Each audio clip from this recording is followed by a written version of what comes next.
Welcome to 100 Learning Together. This is one short revision series. So, in this series, we will have a revision of all the important lessons of social. So, இது மூலமா ஒரு one shotல quick-ஆ நம்ம lessons revise பண்ணிடலாம். So, easy-ஆ நம்ம எப்படி ஞாபகம் வச்சுக்கிறது memory tricks, mnemonics இதுவும் பார்த்துடலாம். And as well as we can also cover the lessons in a short span of time.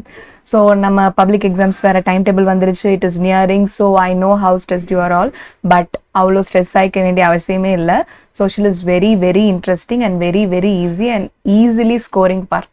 ஓகேங்களா? ஸோ நீங்கள் எப்படி உங்களோட டோட்டலை வந்து சோஷியல் வச்சு சூப்பராக இன்க்ரீஸ் பண்ணலாம் அப்படிங்கிறதோட எட்ஜ் பாயிண்ட்ஸ் நீங்கள் இங்கே பார்ப்பீங்க.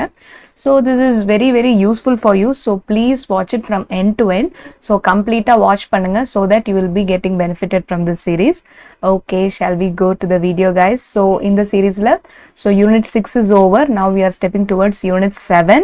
ஓகேங்களா? ஸோ தேர்பை நம்ம daily we will be revising all the units of social, and in the one shot revision மூலமா everything, choose the correct answer, fill in the blanks, choose the correct statement, brief answers, detail எல்லாமே revise பண்ணிடுவோம். கான்செப்டோட relate பண்ணி படிச்சு பார்த்துடலாம். So that it will be very very helpful for your examinations. Okay, so shall we go into choose the correct answer now? Yes. So first question என்ன? Which one of the following was launched by Haji Shariatullah in 1818 in East Bengal அப்படின்னு கேட்டிருக்காங்க. So Haji ஷரியத்துல்லா 1818ல east பெங்கால்ல என்ன moment launch பண்ணாரு? Wahhabi ரெபலியனா, பராட்சி மூமெண்டா, tribal அப்ரைசிங்கா, இல்ல கோல் ரிவோல்ட்டா? Yes, it is Faraizi movement is the correct answer. So you just take your hint note, put today's date, unit 7 one short revision போட்டுக்கோங்க. So what is the first one? So first one hint மாதிரி போட்டுக்கோங்க. Haji ஷரியத்துல்லா 1818 பராட்சி moment அப்படின்னு சொல்லி போட்டுருங்க. So that இப்போ நீங்கள் எழுதி வைக்கும் போதே உங்கள் மைண்டில் ஃபிக்ஸ் ஆயிரும் அண்ட் ரிவைஸ் பண்ணுறதுக்கு இன்னும் ஈஸியாக இருக்கும். So next one, who declared that land belongs to God and collecting rent or tax on it was against divine law? So land அப்படின்னு பார்த்தாலே அது கடவுளுக்கு தான் சொந்தம். ஸோ ஒரு நிலம் அப்படிங்கிறது கடவுளுக்கு தான் சொந்தம். அதில் வந்து ஒரு வரி கட்டணும்னு சொல்லி கம்பல் பண்ணவோ, இல்லை டேக்ஸ் பே பண்ணுங்க, இல்லைன்னா வந்து இதுக்கான ரெண்ட் கொடுங்க, வாடகை கொடுங்க, இப்படி எல்லாம் வந்து ஃபோர்ஸ் பண்றது it is against the divine law அப்படின்னு சொன்னது யாரு? தித்துமியாரா, சிதுவா, துதுமியானா, இல்ல ஷரியத்துல்லாவா? It is Dudumiyan. Very good. Yes. Who were driven out of their homeland during the process of creation of zamins under permanent settlement? So zameen அப்படின்னா என்ன? So zameen means land in Hindi. ஓகேங்களா? So அந்த ஒரு லேண்டோட பார்ட்டா பிரிச்சு அந்த லேண்டுக்கு ஒருத்தர் ஓனரா இருந்தாங்க. ஸோ அதுதான் வந்து ஜமீன்தாரி சிஸ்டம் அப்படின்னு சொல்றாங்க. So zamindari system under permanent செட்டில்மெண்ட்ல வரதுக்கு அப்போ யாரெல்லாம் அவங்களோட சொந்த இடத்துல இருந்து துரத்தி விட்டாங்க அப்படின்னு கேட்கறாங்க. ஸோ லைக் ஒரு ட்ரைபல் குரூப் அப்படின்னு பார்த்துக்கிட்டிங்கன்னா அவங்க வம்சாவளியே ஒரே இடத்துல தான் இருந்துட்டு இருந்திருப்பாங்க. ஸோ அவங்களோட ஹோம் லேண்ட்ல இருந்து இந்த ஜமீன்தாரி சிஸ்டம்காக they were driven out. So who are they? So யாரை துரத்தி விட்டாங்க? சந்தால்ஸையா, தித்துமியரையா, இல்ல முண்டாவையா, இல்ல கோலையா? ஸோ இங்க நீங்க நேம்ஸ் பாருங்க. சந்தால்ஸ், முண்டா அண்ட் கோல், இவங்க எல்லாமே வந்து ட்ரைபல் குரூப்ஸ் தான். So the answer is Santhals. Yes. So Santhals were driven out of their homeland during the process of creation of zamins under the permanent settlement. So next question, find out the militant nationalist from the following அப்படின்னு கேட்டிருக்காங்க. So who was the militant nationalist? Dadabhai நவ்ரோஜியா, justice Govind ரணடேயா, இல்ல Bipin Chandra Pal or Romesh Chandra? So yes, the answer is Dadabhai Naoroji. Okay, very well done. So when did partition of Bengal came into effect? So Bengal partition அப்படின்னாலே so அந்த time லைன்ல இருந்தே you know that 1905 is the year of Bengal partition. So அப்பவே தெரிஞ்சு போச்சு 1906 and 1907 வந்திருக்கிற ரெண்டு ஆப்ஷனுமே நமக்கு தேவையே இல்லைன்னு. Yes. So B and C ஆட்டத்துல இருந்து தூக்கிடலாமா? ஸோ 1906 கிடையாது, 1907 கிடையாது. ஸோ 1905 இருக்கிற ஆப்ஷன்ஸ் என்ன? A and D. Yes, 19th June 1905 இல்ல 16th October 1905 அப்படிங்கறத நாம இங்க பார்க்கணும். So by seeing this itself you will be able to understand that the answer is 16th October 1905. ஓகேங்களா. So Bengal partition came into effect. எப்போ வந்து அது நடைமுறைக்கு வந்ததுன்னு கேக்குறாங்க. So it came into effect on 16th October 1905. ஓகேங்களா. Yes. What was the context in which Chota Nagpur Tenancy Act was passed அப்படின்னு கேட்டிருக்காங்க. ஸோ எந்த கான்டெக்ட்ல பாஸ் பண்ணாங்க? கோல்ட் ரிவோல்ட் நடந்ததுனாலயா, இல்லை இண்டிகோ ரெவல்யூஷன் நடந்ததுனாலயா, இல்லை முண்டா ரெபல்லியனாலயா, இல்லை டெக்கன் ரயட்ஸ்னாலயா அப்படின்னு கேட்டிருக்காங்க. So your answer is yes, very good, it is Munda rebellion. So Munda ரெபல்லியனால தான் வந்து Chota Nagpur tenancy act was passed in the year 1909. Very good. So who set up the first home rule league in April 1916? So home rule league April 1916ல ரெண்டு பேர் ஆரம்பிச்சாங்க, ஆனி Besant and Lokmanya Tilak. ஓகேங்களா. So here you should choose Tilak. Okay, so Tilak is the answer. It is a bit tricky question, but you should choose Tilak as your answer. ஓகேங்களா. So Bipin Chandra Pal, Lala Lajpat Rai kadaidu, but from this question you can know another fact also. So Bipin Chandra Pal, Lala Lajpat Rai, Lal, and Tilakla Bala Gangadhar Tilak. So Bal, Pal, Lal அப்படினு சொல்லி நம்ம தனியா ஒரு passage படிச்சிருப்போம் லெசன்ல. So they were the three important extremists, correctங்களா? Yes, Bal, Pal, Lal. Okay, so next question. Who drew the attention of the British to the suffering of indigo cultivation through his play நீல தர்ப்பன்? ஓகேங்களா. So இதுல ஸ்பெல்லிங்ல NIL அப்படின்ட்டு இருக்கு, but you should read it as Neel. ஓகேங்களா. So Neel அப்படின்னா blue colour அப்படின்னு அர்த்தம். So Neel Darpan, Darpan is mirror or like reflection, அந்த மாதிரி ஒரு மீனிங் ஹிந்தியில வரும். So Neel Darpan, so blue reflection or blue mirror. So what does it depict? So Dinabandhu Mitra. ஓகேங்களா. So the answer here is Dinabandhu Mitra.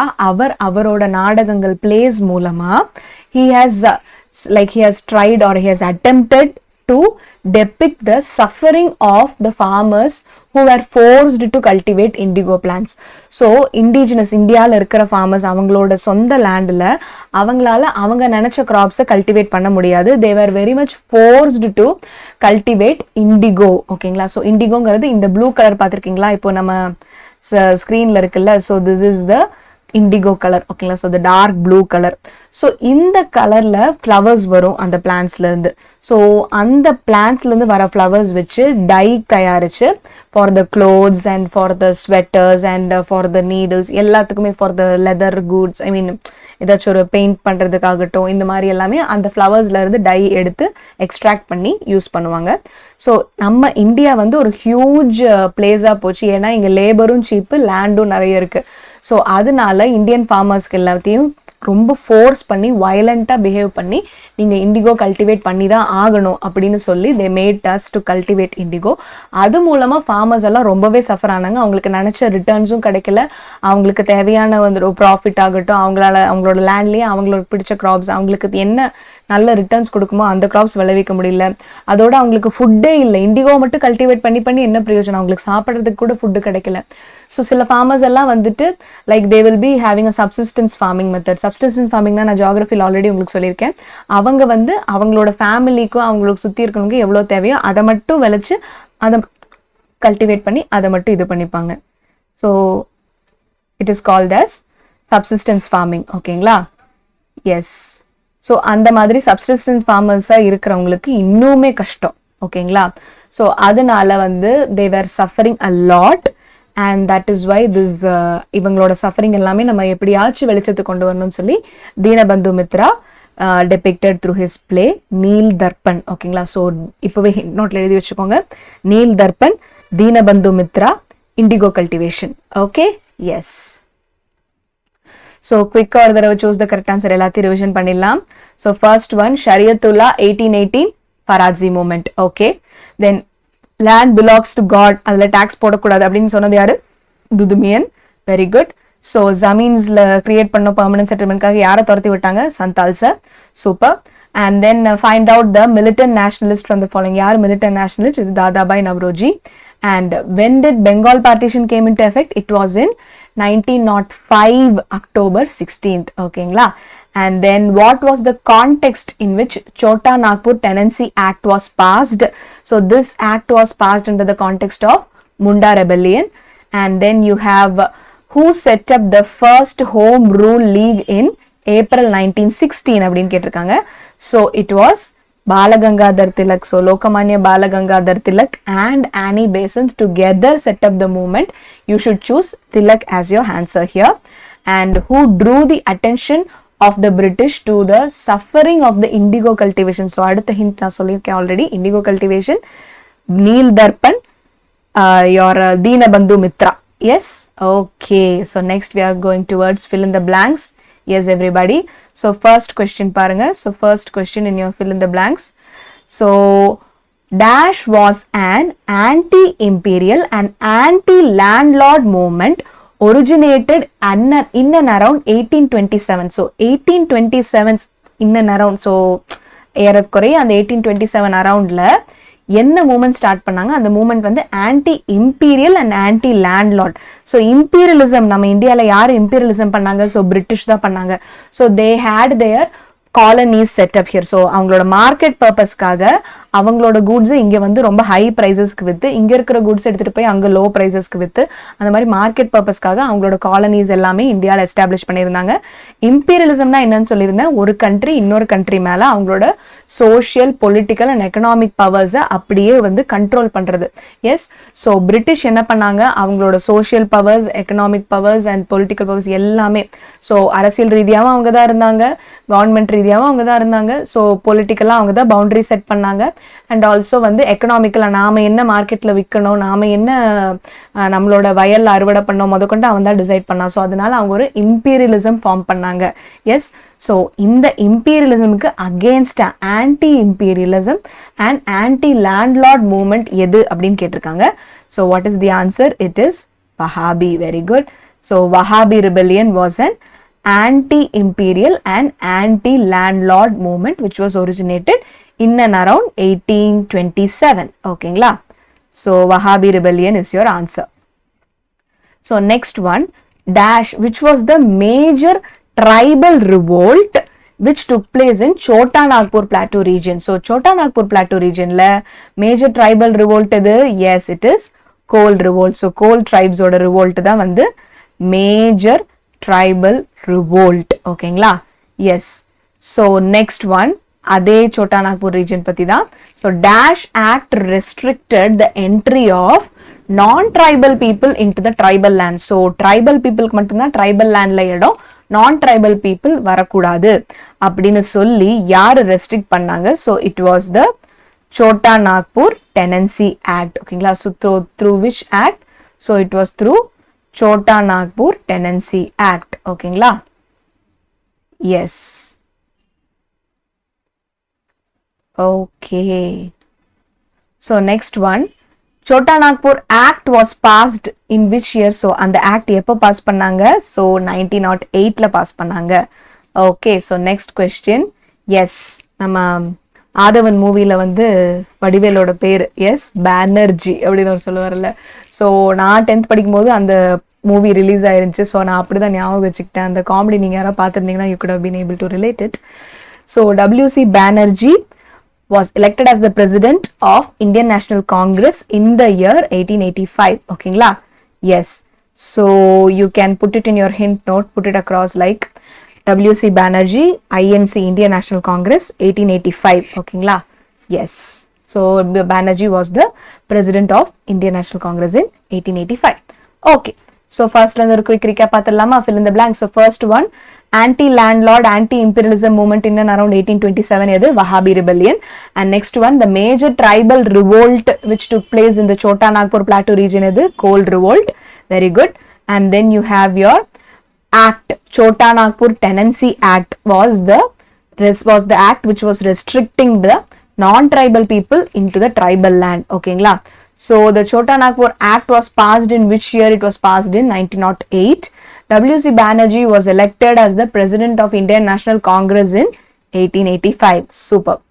Okay, so now you are stepping towards choose the correct statement. So in the questions la you will have been given 4 statements irukum, so you should read all the 4 statements and see that which is the correct one. So edella vandu correct ah irukku nu paathu neenga option la tick pannom. So let us read together. Yes, everybody come on quick. So the company received 22.5 million from Mir Jafar and invested it into the propel the industrial revolution in Britain, which is 100% correct. Yes, so the East India Company enna pannichu, Mir Jafar kitta 22.5 million rupees வாங்கி 22.5 million currency வாங்கி, so அது மூலமா அங்க industrial revolution, பிரிட்டிஷ்ல industrial revolution ரொம்ப வந்து ஹையா பிரபலப்படுத்திச்சு. ஓகேங்களா? So this statement is correct. So state number 1 is correct. The Coles organized an insurrection. Insurrection na ஒரு போராட்டம் or like எதிர்த்து ஒரு கிளர்ச்சி, ஒரு ரெவல்யூஷன் பண்ணோம் அப்படின்னு சொல்லி ஒரு ரிபெல்லியன் ஸ்டார்ட் பண்றது தான் இன்சரெக்ஷன் அப்படிம்பாங்க. So in 1831 to 1832, which was directed against the government officers and money lenders அப்படின்னு சொல்லி கேட்டிருக்காங்க. Yes, so Coles organized an insurrections. Yes, this is correct. 1831 to 1832 ல வந்து அவங்க ஒரு against government officers, government officers னே யாரு, British officers and money lenders, இவங்களுக்கு against ஒரு rebellion start பண்ணாங்க, the Coal Revolt which we saw. Yes, so இங்க தானே நம்ம பார்த்தோம். So Coal Revolt in Chota Nagpur region. Yes, the major tribal revolt took place in Chota Nagpur region. Coal Revolt பார்த்தோமா? So and the Coal Revolt is 1831 to 1832, which is a correct statement. Okay. So in 1855, two Santal brothers, Sidhu and Kanu, led the Santal rebellion. Yes, Santal rebellion இந்த ரெண்டு brothers தான் lead பண்ணாங்க, which is correct. In 1879, an act was passed to regulate the territories occupied by the Santals. இந்த மாதிரி ஒன்று பண்ணவே இல்லை. Yes, so we found the wrong statement. So இங்க options பாருங்க. So optionல fourth statement தப்புன்னு தெரியும். Yes, so first 3 statements are correct. So the correct answer will be option A. 1, 2, 3 are correct. Yes, so Mir Kasim வந்து, மீர் ஜாஃபர் வந்து காசு வாங்கி அங்கே போய் பிரிட்டிஷ்ல போய் இண்டஸ்ட்ரியல் ரெவல்யூஷனை ப்ரப்பல் பண்ணது, அண்ட் ஆல்சோ கோல் ரிவோல்ட் பற்றியும் correct, and Santhal rebellion, Kanu and Sidhu started the Santhal rebellion. Yes, which is also correct. Okay, so next question. One of the most significant contributions of the early Indian nationalist was the formulation of an economic critic of colonialism. So one of the most significant contributions of the early Indian nationalist. So எது வந்து ரொம்ப ரொம்ப இம்பார்ட்டன்டான contribution for the formulation of an economic critic of colonialism அப்படின்னு கேட்குறேன். So கொலோனியலிசம்னா என்னன்னு நான் உங்களுக்கு சொல்லியிருக்கேன். ஸோ பிரிட்டிஷ் வந்து அவங்களோட மார்க்கெட்டா இந்தியாவை யூஸ் பண்ணிக்கிட்டாங்க. அவங்களோட கூட்ஸை இந்தியாவில் ஹை ப்ரைஸ்க்கு விற்று, நம்மளோட கூட்ஸ் எடுத்துட்டு போய் அங்கே போய் நம்மளுக்கு லோ ப்ரைஸில் விற்றுக்கிட்டு, அந்த நம்மளோட கூட்ஸை வந்து நம்ம அங்கே போய் இது பண்ணி, ஸோ ஒரு மார்க்கெட் பிளேஸாக இந்தியாவை யூஸ் பண்ணிக்கிட்டாங்க. So India was a colony for British. ஓகேங்களா? ஸோ அதை தான் வந்து கொலோனியலிசம் அப்படின்னு சொல்றாங்க. ஸோ அதே மாதிரி the political and social and the economic control India மேல வைக்கிறது தான் imperialism அப்படின்னு சொல்றோம். So hope you understood what is imperialism and what is colonialism. And then so என்ன economic criticனா வந்து சுத்தி காட்டுறது, ஒரு தப்பு, இது தப்பா நடக்குது அப்படின்னு சொல்லி சுத்தி காட்டுறது தான் வந்து கிரிட்டிக் அப்படின்னு சொல்லுவாங்க. ஸோ ட்ரெயின் ஆஃப் வெல்த் அப்படிங்கிற ஒரு தியரி வந்து நம்ம பிரிட்டிஷ் வந்து எப்படி வந்து இந்தியா கிட்ட இருக்கிற எல்லா வெல்த்தையும் உறிஞ்சு எடுக்கிறாங்க அப்படிங்கறத ட்ரெயின் ஆஃப் வெல்த் அப்படிங்கிற தியரி மூலமா சுத்தி காட்டினாங்க. So which means this statement is correct. So one of the most important contributions of the early Indian nationalist எல்லாம் வந்து formulation of the economic critic of colonialism. Yes, ஒரு இந்த மாதிரி எக்கனாமிக்கலா நம்மளோட எல்லா பொருளாதார ரீதியா எல்லா வெல்த்தையும் வந்து உறிஞ்சு எடுத்து அவங்க வந்து நம்ம கிட்ட இருக்கிற எல்லா resources, natural resources, human resources எல்லாத்தையும் அவங்க எக்ஸ்ப்ளாய்ட் பண்றாங்கன்னு சொல்லி கரெக்டா சுத்தி காமிச்சாங்க ட்ரெயின் ஆஃப் வெல்த் மூலமா. So which means this is correct. Okay, what is the next statement? The early Congress leaders stated that the religious exploitation in India was the primary reason for growing poverty. இல்ல, அவங்க வந்து எங்களோட poverty அதிகமாகிறதுக்கு காரணமே நீங்க எங்களோட wealth எல்லாம் loot பண்றது தான் அப்படின்னு தான் statement. So train of wealth நான் இதை ஆல்ரெடி சொல்லியிருக்கேன்ல. So economic critique of colonialism, British தான் வந்து நம்மளை பொருளாதார ரீதியா நம்மளை ரொம்ப ரொம்ப பின்தங்க வச்சிருச்சு. ஸோ அதுதான் எங்களோட பாவர்ட்டிக்கான ரீசன் அப்படின்னு சொல்லி வாதாடி இருப்பாங்க. So religious exploitation, so religion வந்து அதனால வந்து ரிலீஜியஸ் எக்ஸ்ப்ளாய்டேஷன், ஸோ ரிலீஜியஸ் மத ரீதியான ஒரு பிரச்சனைனால நாங்க வந்து புவர் ஆயிட்டோம் அப்படின்னு சொல்லியிருக்க மாட்டாங்க. ஸோ early Congress leaders வந்து religious exploitation in India was the primary reason for growing poverty அப்படிங்கிற ஸ்டேட்மெண்ட் சொல்லவே இல்லை. So which means second statement is wrong, தப்பு. ஓகேங்களா? ஸோ நீங்கள் ஆப்ஷன்ஸ் போய் பாருங்க, எங்கெல்லாம் செகண்ட் ஸ்டேட்மெண்ட் இருக்கோ அதை ரூல் அவுட் பண்ணிடலாம். ஸோ ஆப்ஷன் சியில் செகண்ட் ஸ்டேட்மெண்ட் இருக்கு. அண்ட் தென் ஒன்லி ஒன் தான். Okay, so A, B and டியில் எது கரெக்ட் ஆன்சர்னு பார்த்துடலாமா? Yes. So one of the goals of the moderate Congress leaders was Swaraj or self-rule. Yes, this is correct. So Swaraj is my birthright and I shall have it அப்படின்னு சொல்லியிருக்காங்க. So the famous dialogue. So இந்த dialogue யார் சொன்னாங்க நீங்க கமெண்ட்ல mention பண்ணுங்க. So Swaraj is my birthright and I shall have it அப்படின்னு. Yes, so this is correct. So one of the goals of the moderate Congress leaders was to achieve Swaraj is correct.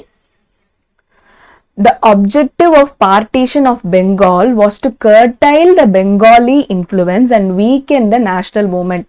Yes, this is also correct. Okay. So, partition of Bengal அப்படின்னு எதுக்கு பண்ணாங்க Britishers அப்படின்னா, so பெங்காலை தனியாக இந்தியாவிலேருந்து பிரிச்சுட்டோம் அப்படின்னா உங்களுக்கு ஒரு தனி ஸ்ட்ரென்த் ஆயிடுமா. ஸோ பெங்காலும் சேர்ந்து அவங்களோட கான்ட்ரிபியூஷனை நேஷனல் மூவ்மெண்ட்டுக்கு கொடுக்கும்போ நமக்கு வந்து இன்னும் கஷ்டமாயிடும். ஸோ எல்லாரும் they are all united and they are all participating in the national movement அப்படின்னு வரும்போ என்ன ஆகும், அவங்களால வந்து கண்ட்ரோலே பண்ண முடியாது பிரிட்டிஷர்ஸ்னால. ஸோ இந்த சைடு இந்தியாவோட ஸ்ட்ரென்த் இன்க்ரீஸ் ஆகிட்டே போயிட்டு இருக்கிறது பிரிட்டிஷர்ஸ்னால டாலரேட்டே பண்ண முடியல. ஸோ பார்ட்டிஷன் பண்ணி விட்டுட்டோம்னா பெங்காலிஸோட பார்ட்டிஷன் வந்து கம்மி ஆகும். ஸோ நேஷனலிஸ்ட் மூவ்மெண்ட் வந்து இன்னும் வீக்கன் ஆகும். அப்படிங்கிறத பிளான் பண்ணி தான் இந்த பார்ட்டிஷன் ஆஃப் பெங்காலோட மெயின் ஆப்ஜெக்டிவே இருந்தது. ஓகேங்களா? So the objective of partition of Bengal was to curtail the Bengali influence. So curtailனா என்ன, கட் டவுன் இல்லாட்டி ரிமூவ் இல்லாட்டி கம்மி பண்றது எப்படி வேணா வச்சுக்கலாம். the Bengali influence கம்மி ஆயிடுச்சு அப்படின்னா அவங்களோட பார்ட்டிசிபேஷன் கம்மி ஆயிடுச்சுன்னா என்ன ஆகும், நேச்சுரலாவே நேஷனலிஸ்ட் மூவ்மெண்டோட ஸ்ட்ரென்த்தும் வீக் ஆயிடும். அதுதான் அவங்க ஏம் பண்ணியிருந்தாங்க. So which means this statement is also correct. So what are the statements correct here? 1, yes, so first statement is also correct. 1, 3 and 4. So அப்படி என்ன ஆப்ஷன் இருக்கு? 1, 3 and 4. Yes, option B. Okay, so 1, 3 and 4 statements are correct. ஓகேங்களா? So next you have assertion and reason type of question. So assertion and reason அப்படின்னு சொல்லும் போதே நான் உங்களுக்கு என்னன்னு சொல்லியிருக்கேன். So assertionல you will have a statement. ஓகேங்களா? So any statement it can be. So அதுக்கு கீழே ரீசன் இருக்கும். அந்த ரீசன் வந்து இந்த அசர்ஷனை சப்போர்ட் பண்ற மாதிரி இருக்கும். So if it is supporting the assertion, you should write that assertion and reason are correct and reason is the correct explanation of assertion. So இந்த ஆப்ஷன் பாருங்க, ஆப்ஷன் சி பாருங்க. இந்த மாதிரி உங்களுக்கு ரெண்டுமே படிச்சு பார்த்து ரீசன் வந்து சப்போர்ட் ஆகுதுன்னு தோணுச்சுன்னா நீங்க இந்த ஆப்ஷன் சூஸ் பண்ணணும். அதே வந்து அசர்ஷன் கரெக்ட் ரீசன் தப்பு அப்படின்னு தோணுச்சுன்னா A is correct, R is wrong அப்படின்னு சூஸ் பண்ணணும். இதே வந்து ரீசன் கரெக்ட் அசர்ஷன் தப்புன்னு தோணுச்சுன்னா A is wrong, R is correctன்னு சூஸ் பண்ணணும். இதே வந்து ரெண்டுமே கரெக்ட் ஆனா ரெண்டும் சம்பந்தம் இல்லாம இருக்கு, ரெண்டும் தனித்தனியா கரெக்ட் ஆனா ரெண்டுக்கும் சம்பந்தமே இல்லை அப்படி இருந்துச்சுன்னா A and R are correct but R is not the correct explanation of A அப்படின்னு சொல்லணும். இல்ல படிச்சு பார்த்து ரெண்டுமே தப்பா இருக்கு அப்படின்னா you should choose this option. A and R are wrong. ஓகேங்களா? Yes. So இப்போ படிச்சு பார்த்துடலாமா? Okay. So what is the assertion here? So you have your assertion. Under the colonial rule, for the first time in Indian history, government claimed a direct proprietary right over the forest, which is a correct statement. Yes, இது வரைக்கும் ஃபாரஸ்டோட complete direct proprietary right வந்து யாருமே கேட்டதில்லை.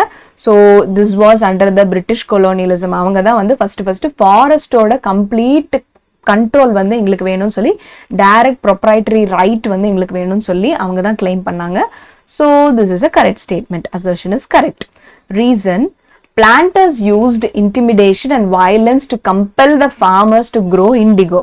Yes, so indigo cultivation, Neel Darpan, Dinabandhu Mitra, இப்போதான் நான் full story சொல்லி முடிச்சேன் உங்களுக்கு.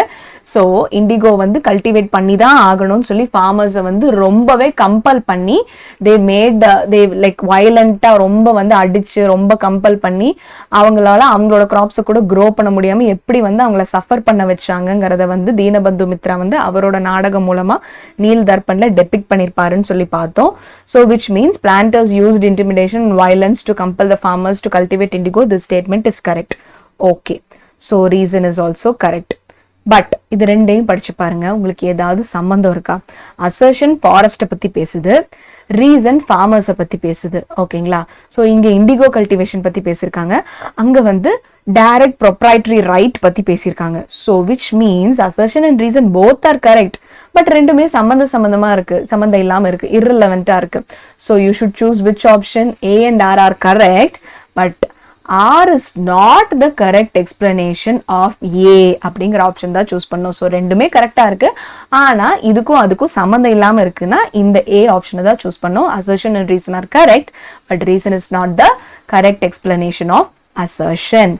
Okay, so next question what you have is the revolt of 1857 was brutally suppressed by the British Army. Okay, reason the failure of the rebellion was due to absence of central authority. Okay, so what do we have here? The revolt, assertion paranga, the revolt of 1857 was brutally suppressed by the British Army. 1857 revolt illa, but Vellore revolt previous லெசன்ல பார்த்தோம் இல்லைங்களா? So 1806 Vellore revolt, so அதுதான் வந்து brutally suppressed by the British army. Whereas revolt of 1857 வந்து it was not brutally suppressed by British Army. So இப்போ வரைக்குமே வந்து 1857 revolt வந்து it is the first war of independence, it is the great revolt of 1857 அப்படின்னு சொல்லிட்டு இருக்காங்க. So இண்டிபெண்டன்ஸ்க்கு எதிராக நம்ம வந்து ஒரு ஃபர்ஸ்ட் ஸ்டெப் எடுத்து வச்ச மாதிரி இந்த 1857 is still known. ஓகேங்களா? So it was not completely suppressed by the British Army, but yes, it was a failure. ஏன் ஃபெயிலியர் ஆச்சு அப்படின்னா மேஜர் ரீசன் வந்து நார்த் பார்ட்ஸ் ஆஃப் இந்தியாவில் இது ரொம்பவே பிரபலமாக இருந்துச்சு. ஸோ எல்லாரோட பார்ட்டிசிபேஷனும் இருந்துச்சு. வேறாஸ் இந்த சதர்ன் பார்ட்ஸ் ஆஃப் இந்தியாவில் இப்படி ஒரு ரிவோல்ட் நடந்ததே பெருசாக ஒரு நாலேஜ் இல்லாமல் இருந்தது. ஸோ ஒரு சென்ட்ரல் அத்தாரிட்டி இல்லாததுனாலையும் ஒரு ப்ராப்பர் லீடர்ஷிப் எல்லாரும் எப்படி வந்து இதுக்கு எதிராக செயல்படலாம் அப்படிங்கிற ஒரு நோட் இல்லாததுனாலையுமே வந்து இந்த ரிவோல்ட் வந்து ஃபெயிலியர் ஆயிடுச்சு. ஸோ ரீசன் பாருங்க, the failure of the rebellion was due to the absence of central authority. Yes, so reason is correct. ஓகேங்களா? So which means assertion is wrong and reason is correct. இப்படி ஒரு statement எங்க இருக்கு? So A is wrong, R is correct அப்படின்னு yes you have in option B. So option B is the correct answer. ஓகேங்களா? So first la the reasons choose the correct statement பாத்தறலாமா? Yes. So you know that Mir Jaffer கிட்ட இருந்து பணம் வாங்கி British revolution, industrial ரெவல்யூஷனுக்காக use பண்ணிக்கிட்டாங்க.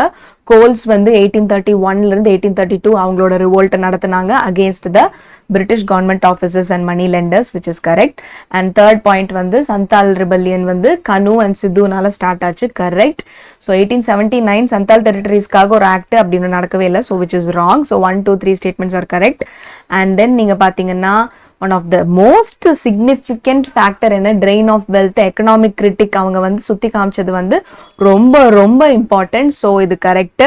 so early congress leaders வந்து religious exploitation தான் வந்து எங்களோட poverty காரணம்னு சொல்லவே கிடையாது, so அது தப்பு. so one of the most important goals, Swaraj is my birthright and I shall have it. yes, you remember it, correct. okay, so and then the objective of partition of Bengal was to curtail the Bengali influence, and then nationalist movement la avங்களோட participation குறைக்கணும்னு அவங்க நினைச்சாங்க. yes, so it is also correct. so answer is 1, 3 and 4 statements are correct. so next assertion reason பார்த்தோம். so assertion reason la colonial rule la first time forest க்கு direct proprietary right கேட்டாங்க. yes, correct. and then you have this planters வந்து அவங்க indigo cultivation force பண்ணி பண்ணாங்க, அதுவும் correct. ஆனா ரெண்டுக்கும் சம்பந்தம் இல்ல, அதனால assertion and reason are correct, but R is not the correct explanation of ஏங்கிறது தான் கரெக்டான statement. So assertion வந்து the revolt of 1857 was brutally suppressed by the British army. No, the failure of the revolt was due to the absence of central authority. Yes, so assertion is wrong, reason is correct. Okay, so next we are going towards match the following. okayங்களா? Yes, so match the following is very simple, very easy, very interesting. So என்னெல்லாம் இருக்கு உங்களுக்கு left சைட்ல பாருங்க, Wahabi rebellion, Munda rebellion, Begum Hazrat Mahal, Kunwar Singh and Nana Sahib. Okay, so இங்கே நீங்க பார்த்தீங்கன்னா we know very well that Kanwar Singh, ஓகேங்களா? So Kunwar Singh எங்கேருந்து வந்திருக்காரு? அவர் வந்து பீகார்லேருந்து வந்திருக்காரு. ஸோ இங்கே ஒரு 4 போட்டுடலாமா? Yes, so Kunwar Singh is from Bihar. Okay, so இந்த மாதிரி நம்ம ஃபர்ஸ்ட் தெரிஞ்ச ஆப்ஷன்ஸை ரூல் அவுட் பண்ணிடணும். ஸோ அதே மாதிரி பேகம் ஹஸ்ரத் மெஹல் எங்கேருந்து வராங்க? So Begum Hazrat Mahal is from Lucknow. Okay, so இங்கே ஒரு 3 போட்டுக்கலாம். ஓகேங்களா? So Begum Hazrat Mahal is from Lucknow. Okay, so next பார்த்தீங்கன்னா you have your Nana Sahib. So Nana Sahib, Peshwa Bajirao, Great Revolt of 1857, எல்லாருமே interrelated, கரெக்ட்டுங்களா? So now you have Nana Sahib, Peshwa Bajirao. So இப்போ உங்களுக்கு வந்து number 5 வந்து you are giving it here. Okay, so Peshwa Bajirao, Nana Sahib. Okay, number 5 is done. So இந்த மாதிரி நம்ம 3 match பண்ணியாச்சு இப்போ. So you have your 5, 4 and 3. ஓகேங்களா? ஸோ இந்த மாதிரி நம்ம தெரிஞ்ச ஆப்ஷன்ஸ் எல்லாமே ஃபர்ஸ்ட் மேட்ச் பண்ணி முடிச்சிடணும். So Wahabi rebellion and Munda rebellion is pending. ஓகேங்களா? So Wahabi rebellion and Munda rebellion, so இது ரெண்டுமே எங்க நடந்துச்சு அண்ட் யாரால நடந்துச்சுங்கிறது தெரிஞ்சாலே போதும், you have your answer. So Munda rebellion எங்க நடந்துச்சு? It was in Ranchi. Very good. So Munda rebellion in Ranchi. So Wahabi rebellion யாரால? தித்துமியர்னால. So now you got your options. ஓகேங்களா? ஸோ இப்போ நம்ம கம்ப்ளீட்டாக மேட்ச் பண்ணிட்டோம். So quick recap. So Wahabi rebellion Titumir, Munda rebellion ராஞ்சியில் நடந்துச்சு, Begum Hazrat Mahal, so she is from Lucknow, and Kunwar Singh வந்து பீகார், அண்ட் தென் நானா சாஹிப் வந்து Peshwa Bajirao the second. So இப்படி தான் வந்து ரிலேட்டடாக இருக்கு. ஸோ இன்னொரு ஃபேக்ட் ஒரு இம்பார்ட்டன்ட் திங் டு நோ என்னன்னா, ஸோ ரோமன் நம்பர்ஸ் போடும்போது இப்படி ஃபர்ஸ்ட் இல்லைன்னா இப்படி செகண்ட், ஸோ இல்லைன்னா இப்படி தேர்ட் அப்படின்னு சொல்லி நம்ம ரோமன் நம்பர் போடுறோம்னா, so that itself is first, second, third. So நீங்கள் ஃபர்ஸ்ட் இந்த ரோமன் நம்பர் போட்டுட்டு மேலே எஸ்டி, இல்லை ரோமன் நம்பர் 2 போட்டுட்டு மேலே என்டி, இல்லை ரோமன் நம்பர் 3 போட்டு மேலே ஆர்டின்னு எழுதவே கூடாது. ஸோ இந்த ரோமன் நம்பர் அப்படின்னாலே it means that it is first, second, third அப்படின்னா. ஸோ இங்கே பாருங்க, பேஷ்வா பாஜி ராவ் த செகண்ட் அப்படின்னா, ஸோ இந்த ரோமன் நம்பர்லேயே நமக்கு தெரிஞ்சிடும் இவர் தான் செகண்ட் அப்படின்னு. பேஷ்வா பாஜி ராவ் 2ன்னு படிக்கூடாது, இட் இஸ் செகண்ட். வேற நீங்கள் இப்படி நம்பர் போடும்போது நீங்கள் இப்படி போட்டுக்கலாம். ஸோ 1 போட்டுட்டு இப்படி எஸ்டி போட்டுக்கலாம், 2 போட்டுட்டு இப்படி என்டி போட்டுக்கலாம், தட் இஸ் கரெக்ட். ஓகேங்களா? பட் ரோமன் நம்பரும் போட்டுட்டு எஸ்டிஎன்டி அந்த மாதிரி ஆர்டி அதெல்லாம் போடக்கூடாது. ஓகேங்களா? ஸோ ரோமன் நம்பர்னாலே ஃபர்ஸ்ட், செகண்ட், தேர்டு, நம்பர் போட்டுட்டு ஃபர்ஸ்ட் எஸ்டிஎன்டி ஆர்டி எல்லாம் தேர்டுக்கு போட்டு ஆர்டி அப்படிலாம் போட்டுக்கலாம். ஸோ ரோமன் நம்பர் இப்படியே பிளைனாக விட்டுருங்க, நம்பர்ஸ்க்கு வேணா இப்படி போட்டுக்கோங்க. ஓகேங்களா? So please don't do this mistake. So I have seen many students doing this, you also should not fall into that. அதுக்காக தான் இது ஒரு சின்ன டிப். ஸோ மேட்சும் பார்த்தாச்சு. So we have completely seen the 1 marks of this chapter. So hope this video was very useful and interesting for you to revise. ஓகேங்களா? So நம்ம little conceptsம் பார்த்துட்டோம். ஸோ objectives ரிவைஸ் பண்ணியாச்சு. So by this way we quickly have revised everything. and இது மூலமா உங்களுக்கு வந்துட்டு டக்குன்னு revision பண்ணவும், அதே சமயம் வந்து எக்ஸாம் முன்னாடி வந்துட்டு ஒரு ஜஸ்ட் ஒரு டர்ன் ஆஃப் பண்ணுறதுக்கு, லைக் எல்லாமே ரிவைஸ் பண்ணிட்டோமான்னு செக் பண்ணுறதுக்கும் இது ரொம்ப யூஸ்ஃபுல்லாக இருக்கும். So please stay together in this one shot revision series. This is going to be very helpful for you. நீங்கள் ஜஸ்ட் இந்த வீடியோ டர்ன் பண்ணிட்டு நீங்கள் பாட்டுக்கு you can revise your portions. ஓகேங்களா? So we are not alone. okay, in 100 learning we are all learning together. So we are with you all. So we are with you hand in hand. We will go and we will all achieve higher scores. ஓகேங்களா? So any doubts, please put in the comment section. Please put your feedback. So thank you. This is Meenu Narayanan signing off.